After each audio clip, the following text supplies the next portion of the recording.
ಕೇಂದ್ರ ಕೃಷಿ ಮತ್ತು ರೈತ ಕಲ್ಯಾಣ ರಾಜ್ಯ ಸಚಿವೆ ಶೋಭಾ ಕರಂದ್ಲಾಜೆ ಉಡುಪಿ ಪ್ರವಾಸವನ್ನ ಕೈಗೊಂಡಿದ್ದಾರೆ. 2 ದಿನ ಉಡುಪಿಯಲ್ಲಿ ಪ್ರವಾಸ ಮಾಡ್ತಾ ಇರುವ ಶೋಭಾ ಕರಂದ್ಲಾಜೆ ಚಿಕ್ಕಮಗಳೂರಿನಿಂದ ಉಡುಪಿಗೆ ಆಗಮಿಸಿದ್ದು ಹೆಬ್ರಿಯಲ್ಲಿ ಅದ್ದೂರಿ ಸ್ವಾಗತ ಸಿಕ್ಕಿದೆ.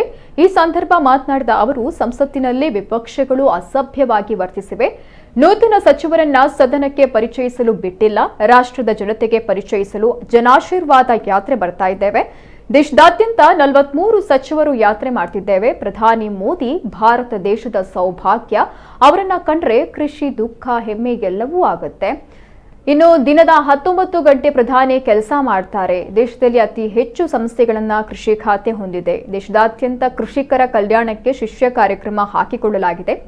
ಯುಪಿಎ ಸರ್ಕಾರ ಚುನಾವಣಾ ವರ್ಷದಲ್ಲಿ 21,000 ಕೋಟಿ ನೀಡಿತ್ತು. ಪ್ರಧಾನಿ ಮೋದಿ 1.30 ಲಕ್ಷ ಕೋಟಿ ರೂಪಾಯಿ ಮೀಸಲಿರಿಸಿದ್ದಾರೆ. ಕೃಷಿ ಸಂಶೋಧನೆಗೆ 2,500 ಕೋಟಿ ಮೀಸಲಿಟ್ಟಿದ್ದಾರೆ ಅಂತ ಹೇಳಿದರು.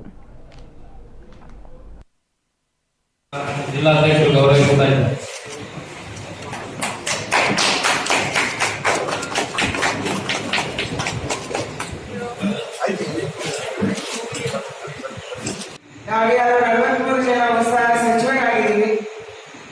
ನಮ್ಮನ್ನ ಪರಿಚಯ ಮಾಡಬೇಕು ಅಂತ ಹೇಳಿ 19ನೇ ತಾರೀಕು ಮೊದಲ ದಿನ ಪಾರ್ಲಿಮೆಂಟ್ ಆರಂಭ ಆದಾಗ ನಮ್ಮ ಪ್ರಧಾನಿಯವರು ಎದ್ದು ನಿಂತರೆ ಅವರಿಗೆ ಎದ್ದು ನಿಂತು ಒಂದು ವಾಕ್ಯ ಮಾತಾಡಲಿಕ್ಕೂ ವಿರೋಧ ಪಕ್ಷದವರು ಬಿಟ್ಟಿಲ್ಲ.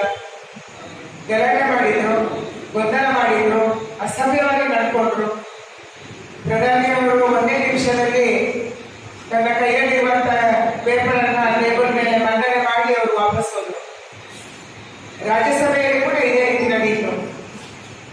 ಅದಕ್ಕಾಗಿ ನಮ್ಮ ಪಕ್ಷ ತೀರ್ಮಾನ ಮಾಡಿತು, ಅವತ್ತು ಲೋಕಸಭೆಯಲ್ಲಿ ಅಥವಾ ರಾಜ್ಯಸಭೆಯಲ್ಲಿ ಇದ್ದಂತ ಸದಸ್ಯರ ಮುಂದೆ ನನ್ನ ಸಚಿವ ಸಂಪುಟದ ಸದಸ್ಯರನ್ನ ಪರಿಚಯ ಮಾಡಲಿಕ್ಕೆ, ದೇಶಕ್ಕೆ ಇವರ ಪರಿಚಯ ಮಾಡಿಸಕ್ಕೆ ಅವಕಾಶ ಕೊಟ್ಟಿಲ್ಲ.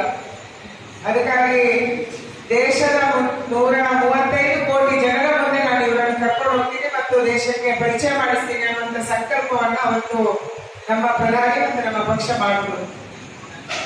ಮೊನ್ನೆ 14ನೇ ತಾರೀಕು 15ನೇ ತಾರೀಕು ನಮ್ಮ ಎಲ್ಲ 13ಕ್ಕೆ ಪಾರ್ಲಿಮೆಂಟ್ ಮುಗಿದು 15ಕ್ಕೆ ಸ್ವಾತಂತ್ರ್ಯ ದಿನಾಚರಣೆಯ ಇಲ್ಲಿ ನಾವೆಲ್ಲರೂ ಭಾಗವಹಿಸಿ 16ನೇ ತಾರೀಕಿಗೆ